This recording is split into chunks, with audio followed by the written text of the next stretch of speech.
अहिल्यानगर जिल्ह्यामधल्या नेवासा तालुक्यामध्ये गँग वॉर पाहायला मिळाला। नेवासा तालुक्यातल्या घोडेगावमधील गोळीबारामध्ये एकाचा मृत्यू झालाय आणि एक गंभीर जखमी असल्याची माहिती मिळते। जुन्या वादातून हा गोळीबार झालाय अशी सध्या माहिती मिळते। घोडेगावमध्ये 2 गटांमध्ये गोळीबाराची घटना घडलेली आहे आणि या गोळीबाराच्या घटनेमध्ये एकाचा मृत्यू झालेला आहे। 2 गटांमध्ये वाद झाला आणि त्यानंतर गोळीबार झालेला आहे। नेवासा तालुक्यातल्या गँग वॉर जखमीला रुग्णालयामध्ये दाखल करण्यात आलेलं आहे। दृश्य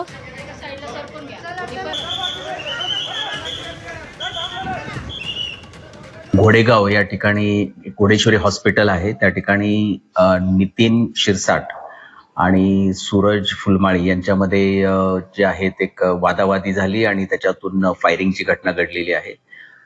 यामध्ये नितीन शिरसाट जे आहे तर त्याचा मृत्यू झालेला आहे आणि सूरज फुलमाळी जो आहे तर तो जखमी आहे। यामध्ये आणखी 2 संशयी जे आहेत की जे त्यावेळी म्हणजे ज्यांच्याबद्दल सस्पेक्टेड आहे तर त्यांना ताब्यात घेण्यात आलेलं आहे आणि पुढील तपास करत आहोत।